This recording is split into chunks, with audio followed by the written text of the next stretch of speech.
Hello, ladies and gentlemen. It's Ukrainian talk show on Pod TV. My name is Sasha Star, and my guest today is Dr. Jonathan Lockwood. Welcome to the show, Jonathan.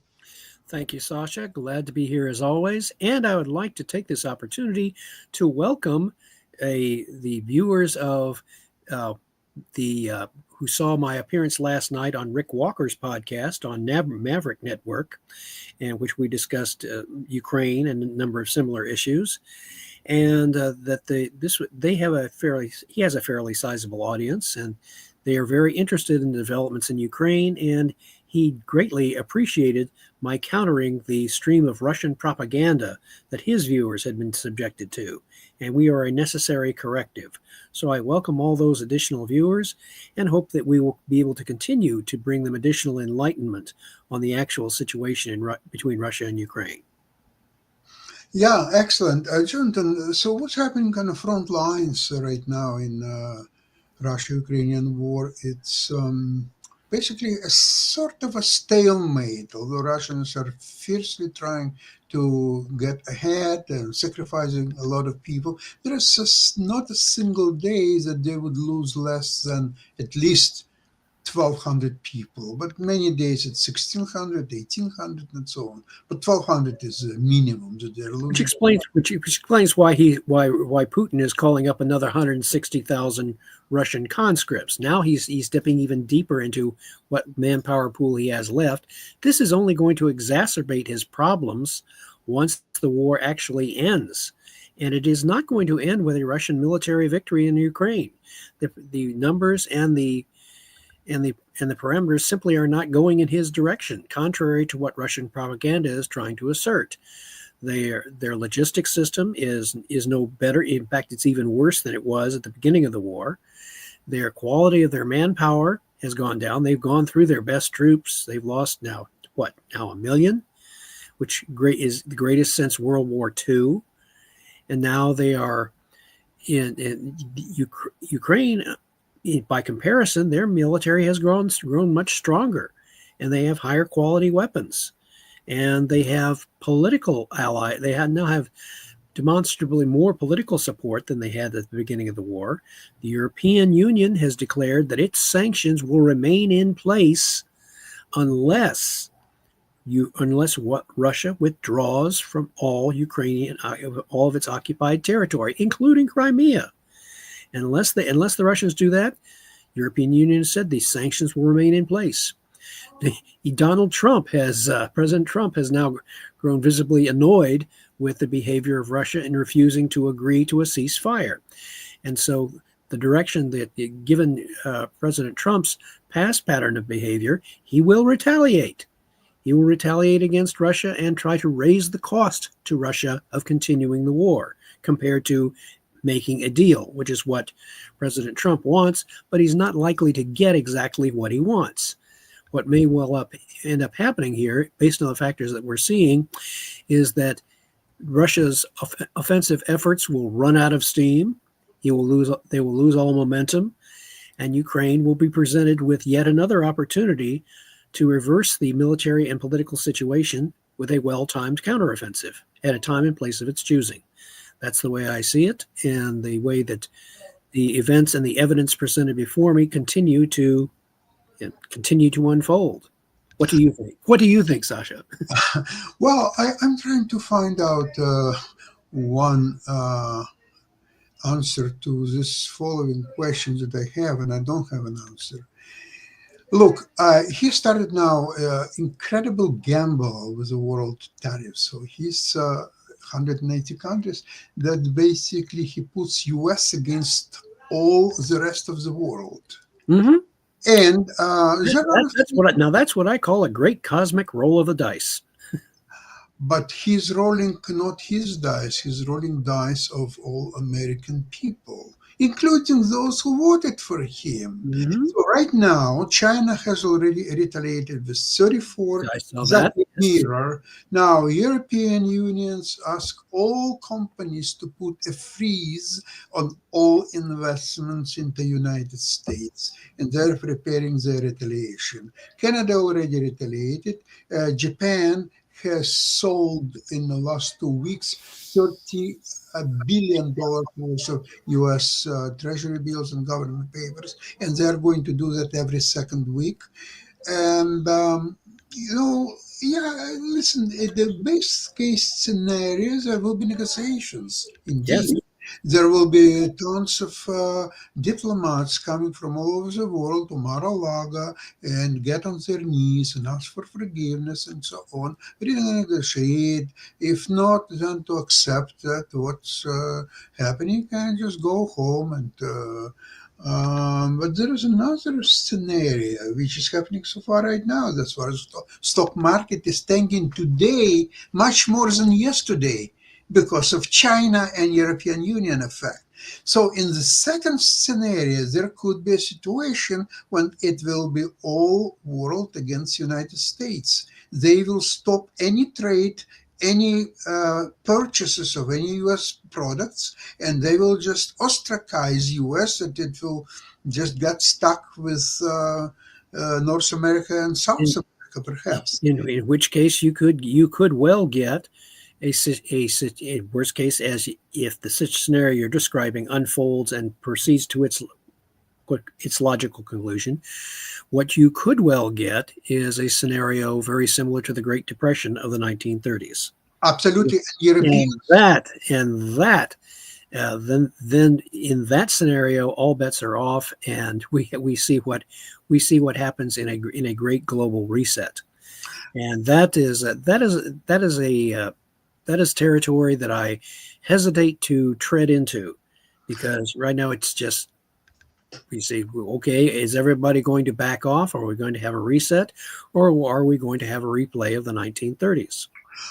But that was not my question. My question would be why he, in order to get Russia to the table, negotiating table, why he wouldn't start all the taxes and sanctions against Russia, including sending Ukraine much more weapons, although that's not required now because Europeans are doing fantastic job. So just increase sanctions. And then talk, my friend Vladimir, what do you think about trying to finish this war? Or maybe you want to fight for another few months. Just go ahead, please be my friend.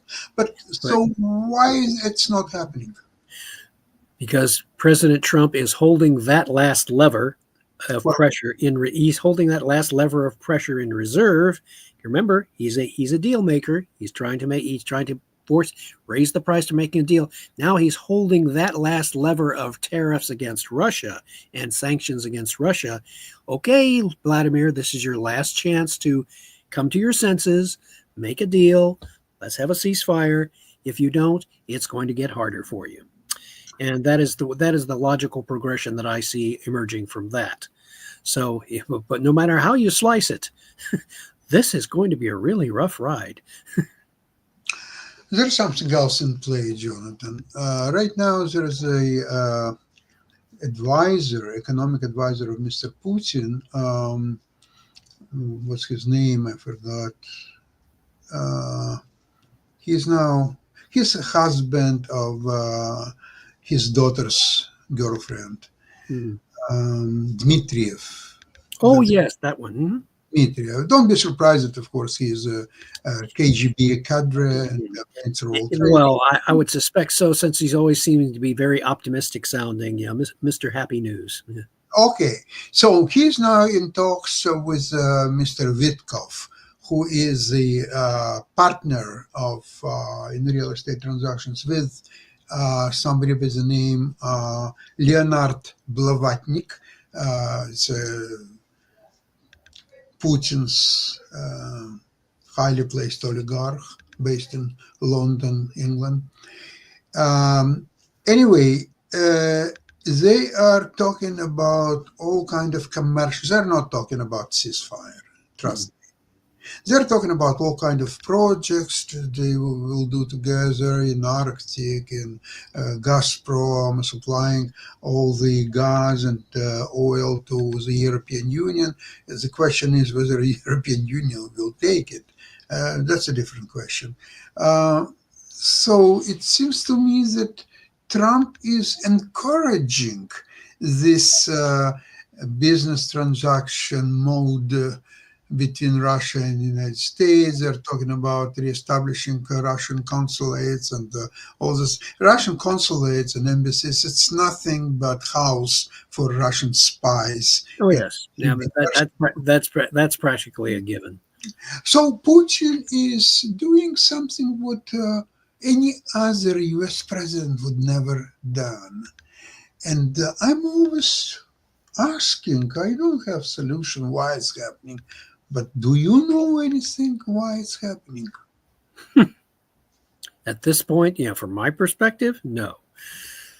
So, as I've stated before, we do not know all the things that are going on behind the scenes. There will always be classified discussions, things that are held out of the public eye for security reasons, or simply because they do not want to show all their cards.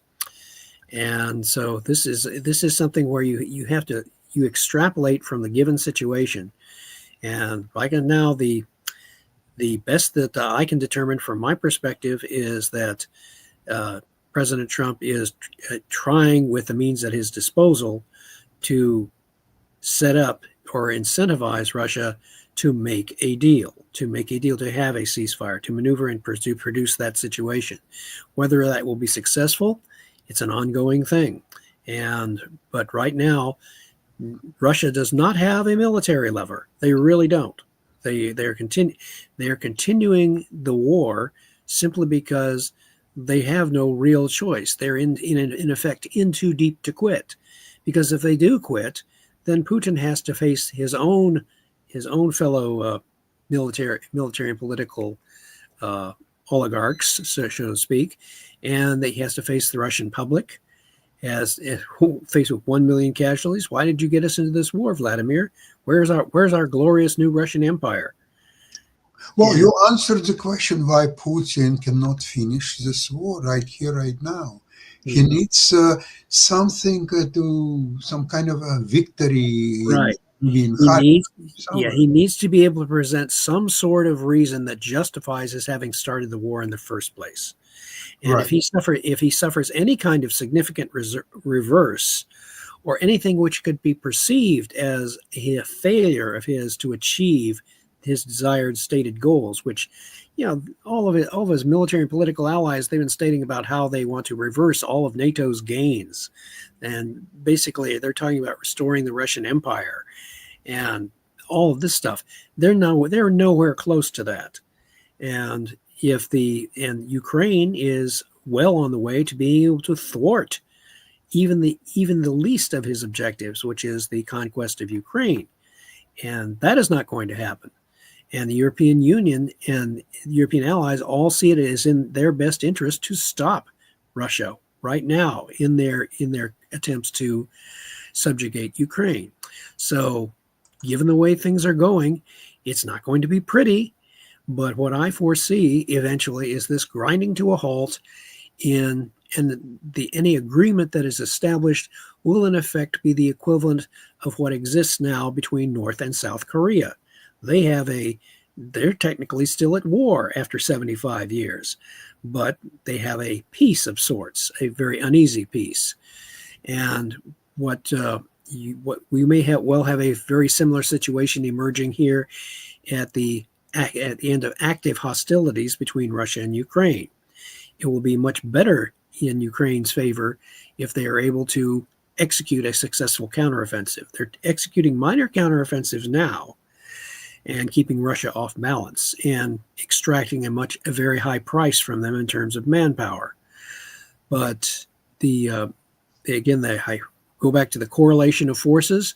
The correlation of forces, as I see them now, are steadily moving against Russia and in favor of Ukraine. And all they need to do is be persistent and continue on and look for that decisive moment where they can inflict a counteroffensive against the true center of gravity of this conflict, the Crimea.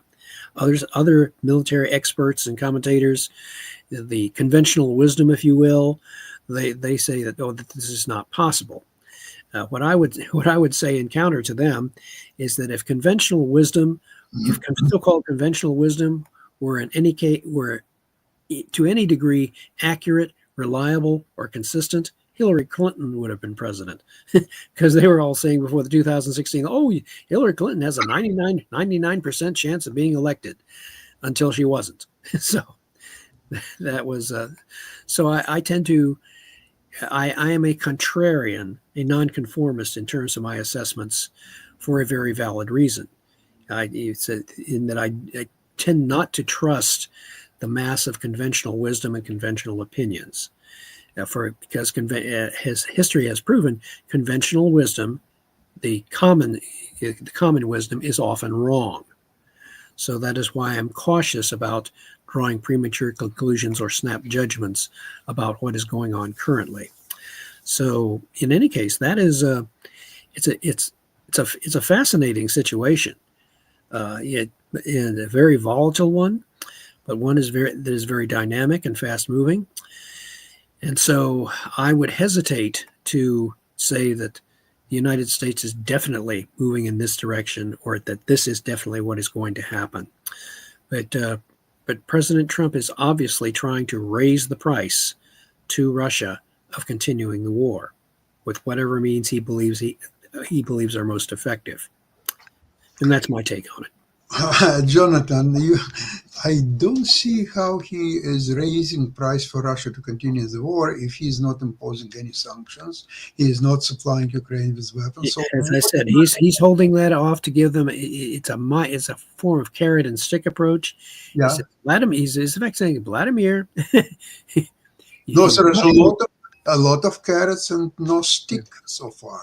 A lot of talking, agree. Trump is a great talker, and he can talk for another 6 months, 12 months, and almost 4 years he still has left. But however, that actually defeats all the proposition when he came to power on the platform that it will be peace through strength. There is no peace, there is no strength. In fact, I'm surprised, why did he take upon himself to do this peace between Ukraine and Russia? Because look at First and Second World War. United States did extremely well financially on both of these wars and became the richest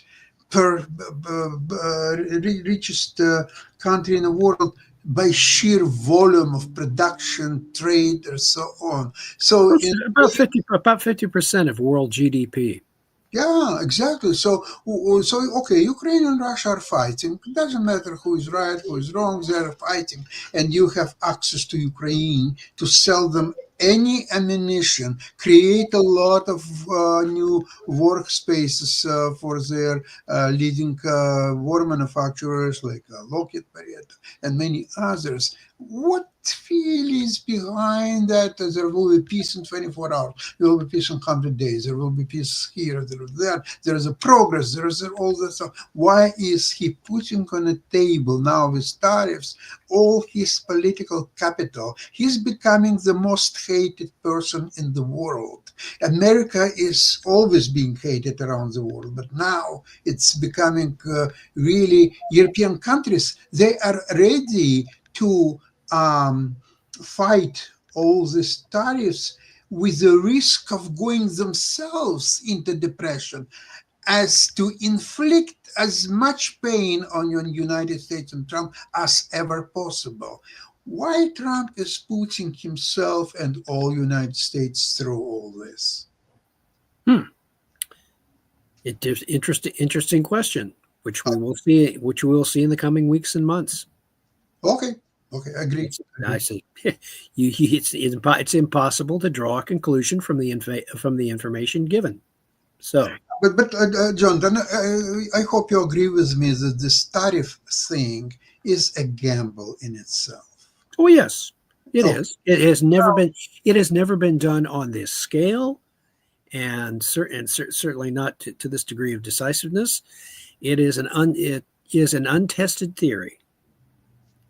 And it's taking a theory of what worked to some degree in the past, and it is, again, I would call it a calculated gamble, because they perceive the situation with 36 trillion in debt. Yeah, they have obviously concluded privately, hey, we can't go the way we've been going. We have to do something drastically different, and that is what Well, they were doing. I think one of the reasons for this gamble is that about 2 weeks ago, Japan unloaded $30 billion of U.S. Papers, treasury bills, or whatever they're holding, and they're going to do it every second week. And China is about to start as the failure of tariff strategy, and European Union now ask all European companies stop their investments into the United States. So this is actually the reason, interestingly enough, that yesterday when tariffs were announced previous day, the market tanked. But today it tanked even more simply because they see there will be no negotiations and there will be a complete tariffs war, and US with its 36 or so trillion dollars worth of debts in no great position to fight this war. It's not even in 1929, United States fiscally was in much better positions than Oh today. yes, it was. And what makes this situation potentially even worse, as you pointed out, in 1929, when the Great Depression occurred, when Franklin Roosevelt came in and started his New Deal, he engaged in effect in deficit spending because in debt, and as a means of stimulating sort of Keynesian economics. Mm. He was using debt to stimulate the economy and stimulate growth, and it worked to a certain extent. It was kind of a double dip recession, a double dip depression.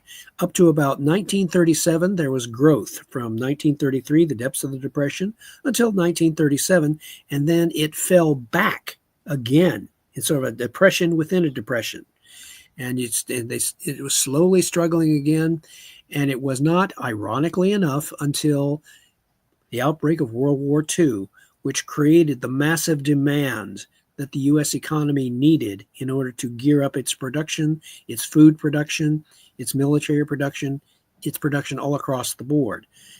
World War II pulled the United States out of the Great Depression, and it's ironic, and with a lot of deficit spending too. Now, but then it had as you say, it was not nearly in as much debt as it was, Of course. but now, if you have a similar situation where you have a massive tariff war going on, and with massive federal debt in play, there is no longer this reserve of low debt, or that you can't spend your way out of it. You cannot spend your way out of this type of mess. So it is. I will agree that it is a calculated gamble, and they may have calculated in a manner similar to Vladimir Putin, just as Vladimir Putin has calculated he's in too deep to quit in the Russian-Ukrainian war. Well, the United States may well have calculated with this tariff war, we're in too deep to quit in debt, so we have no choice but to roll the dice and continue with our course of action on tariffs. So the collision of these two leaders who are in too deep to quit on their respective courses of action could produce a very volatile set of what I call unintended consequences. They didn't set out to do this, but guess what? You've got a new situation which nobody, like World War I, a situation which nobody predicted and nobody wanted, but nobody knew how to stop it. Yeah, you're right. And if you compare today's situation with the COVID 4 years ago, I think COVID was much lesser evil than what's happening today. And COVID also, it was sort of accidental, if you want to try it, Yeah. thing that nobody expected, and it happened, and so on. Now, today's situation was self-inflicted disaster. Yeah, like the chess equivalent of the Calibri opening. Here, I'm going to inflict a massive blow to my king side. Here, your move. Now, coming back to Ukrainian front, I would like to notice that there are certain things happening which you must admit is a great uh, big confidence builder for Ukrainians. They are now occupying Belgorod region of Russia, which is close to Kursk, right? So it seems to me that Ukrainians decided, what the hell, if we have to continue to fight the war, let's fight it in Russian territory. Why do we have There to you go. fight on our territory? Yeah. Why don't we fight on Russian territory? And they're in effect reversing what Stalin did against the Nazis on the Eastern Front of World War II. The offensives that Russia undertook against Nazi Germany, especially in 1943 and 1944, they would launch an offensive on one front, and then they would, when that ran out of gas, they would launch an offensive on another front, and basically keep the pressure on the Germans until they were driven out of Russia. In this case, the Ukrainians are keeping up the pressure because they are now in a much more solid defensive position. They have reserves. They have a stronger position overall. And they are keeping the pressure on the Russians and occupying Russian territory again and forcing Russia to respond. They are making Russia respond to what Ukraine is doing, in addition to continuing to inflict deep strikes on Russian infrastructure. And if Russia is not agreeing to a ceasefire, fine. Ukraine will continue to strike deep and strike at those facilities which enable Russia to continue the war. Jonathan, don't you have a feel that in reality, nobody wants to stop this war except Donald Trump? Ukrainians want to fight it, and they now feel that they can actually get victorious. And Russians want to fight because they cannot stop the war, because what Putin is going to say. But people will ask him, Vladimir Vladimirovich, what's happened with our million people that are dead? Yeah, what's going to happen? Why did you do that? Yeah, and President Trump will increasingly be compelled to recognize that Russia and Ukraine have politically irreconcilable objectives. Absolutely agree. Right. Yeah, Russia wants to reestablish the Russian Empire.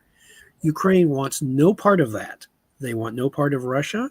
They wish to maintain their independence. They assert that they have always been a sovereign and independent people, a distinctly different people from Russia. And Putin, for his part, asserts that Ukraine has no right to exist. Ukraine has always been an integral part of Russia, of Kievan Rus. So he has, from his perspective, absolutely no incentive to recognize the existence of Ukraine and its right to exist and be sovereign and independent. So here you have the Trump administration is going to be compelled to recognize that, we have two nations who definitely do not want to make a deal, and with whom it is impossible to make a deal, with whom the very nature of the word compromise in Russian means mutual surrender. unlike our concept of compromise, meeting the other person halfway, both sides gain something. In the Russian perspective, both sides lose something. So then that to them is distasteful. And this seems to be the point that the current Trump administration is failing to grasp fully, although its reality is beginning to slap them in the face. Jonathan, I wish that as Putin is lecturing his foreign guests like Witkov and others about history of Russia, the Pechenegi, the Polovtsy, the kings like Tsar Ivan the Terrible, the Peter, and all the stuff. I wish somebody would lecture Donald Trump and his people about facts of Ukrainian history. And there are some very good books currently in print. Snyder, yeah, Yes. I've heard of his lectures and that. They're readily available, but the problem is, it's like I pointed out in Sources of Error in my article years ago, and I pointed out in my book on the analytical method for prediction, that the one of the sources of error in intelligence is the policymaker, and the intelligence analyst or advisor is confronted with a very interesting dilemma, in that the intelligence analyst, or the person who is without power, an intelligence analyst does not have power. The intelligence analyst has knowledge, insight, and the intelligence analyst is compelled to present to the policymaker, the person who holds the power, information that may run against what the policymaker desires to achieve. It says the intelligence analyst has to be prepared to tell the policymaker, the situation is not what you expected. The situation is different from what you perceive. And that is a dilemma for the intelligence analyst, because then the policymaker is liable to conclude this person is an enemy of my policy. And so, you can get fired to what end? And so that is a dilemma in the intelligence community for advising U.S. national security policymakers. They have to be able to speak truth to power, but in doing so, they risk being disregarded at best, fired at worst. Well, same dilemma is in Russia. Even But more you see, so. Russia is different because Russia's intelligence is the state itself. There is no Yes. separation between Russian intelligence and the state. It's Yeah. about the same system. But even there, for example, this general who advised Putin, go ahead and Kyiv, they're ready to greet you with flowers and bread and salt and all that stuff. All of a sudden, you'll take it in 3 days. That didn't happen, and he fired it. Actually, he was participating in the summit in Saudi Arabia with I forgot his name. His very typical name. I forgot. This is like something like Babushkin or something like this. Kind of a funny name. But anyway, he was bad. I remember later on.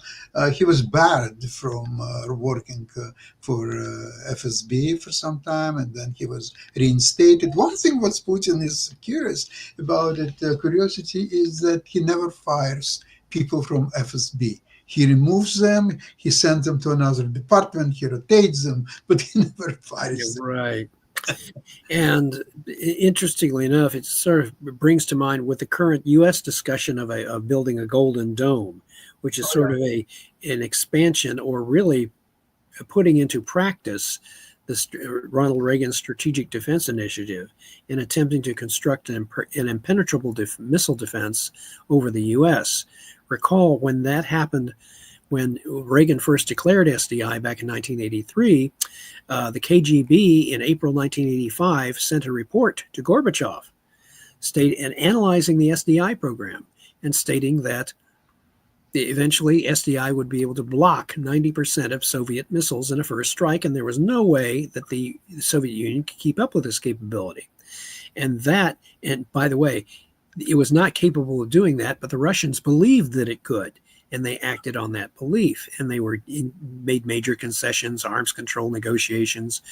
And what I would project now that the United States is declaring this Golden Dome objective, and that President Trump has also declared that he wants to get rid of all nuclear weapons, the implications for the Russians are terrifying when you look at it that way, because as I've stated more than once, the one thing that the Russian military and political leadership fear more than anything else is the potential of American technology to neutralize the one thing that makes Russia a great power, its nuclear missile arsenal.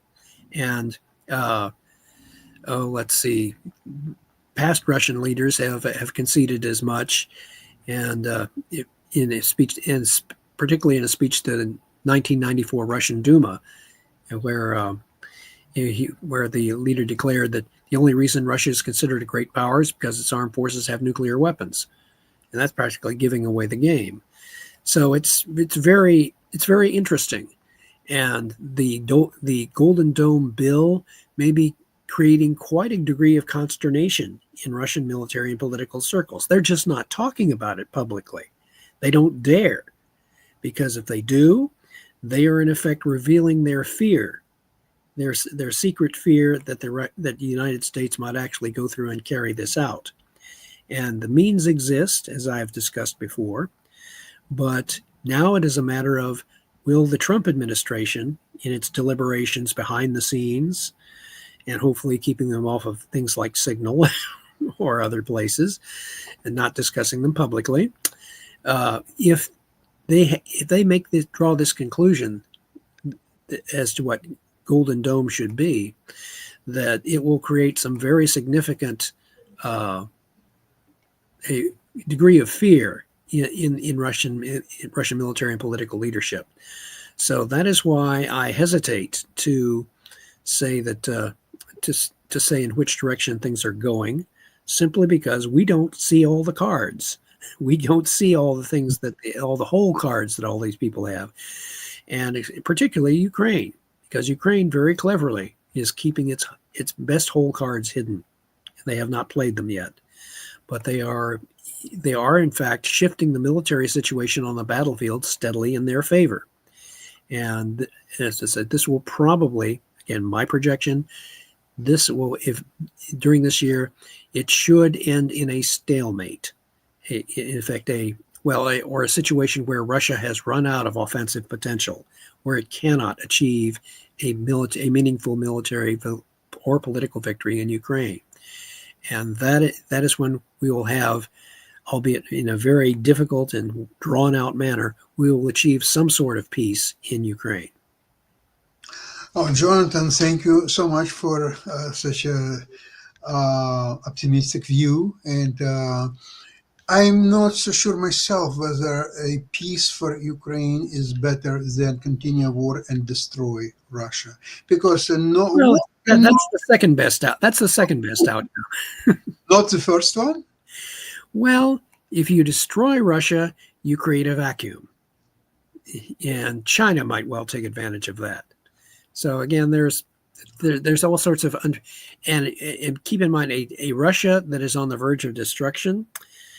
Remember when the Soviets or the Russians talked about the crisis of capitalism during the Cold War? Yes. Their theory of the crisis of capitalism was that as the capitalists, in this case the United States, see the world socialist revolution triumphing against it and gaining more and more successes, that at some point the United States, fearful for its existence, would lash out with its nuclear weapons. Yep. Exactly. With its desperate attempt to reverse the situation. You remember that one? Yes. And so I was serving in the Russian army at that time. Oh, there you go. So from between 70 and 72, for 2 years, I was in the Soviet army. So we knew all these doctrines, and we had once a week political class where we were explained exactly what capitalism is trying to do, what the United States is doing, what is England is doing, what is France is doing, and Germany, and each country. Well, at that time, I knew world politics much better than today, trust me. Yeah. So there you have it. And so the interesting thing is that this correlation of forces, or this danger of lashing out, the Russians are very fearful. They may be very fearful. They may be having their own crisis of Russia as they see the forces moving against them. And the danger there is they may be tempted to lash out with their nuclear arsenal. There is that genuine possibility. Of course, how reliable is the Russian nuclear arsenal? If their history of logistics, the degree of the corruption in their logistics system extends to their nuclear arsenal, they may be firing blanks. Wow. Well, about fighting, I remember when we were on the guarding some objects during my stance in the army. So we had weapons. And the order of the day was, if anything happened, first shoot, then ask the question.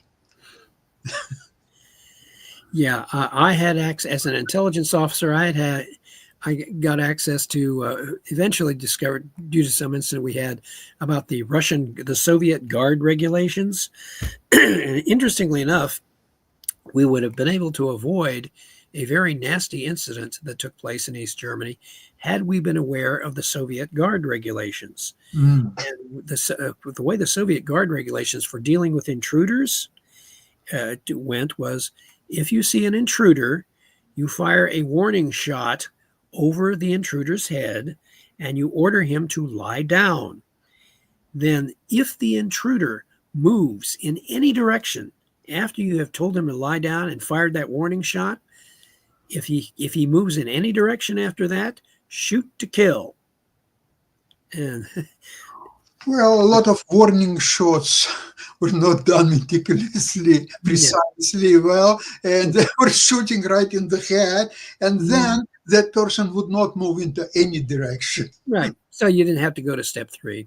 Absolutely. You already killed him. So, yeah.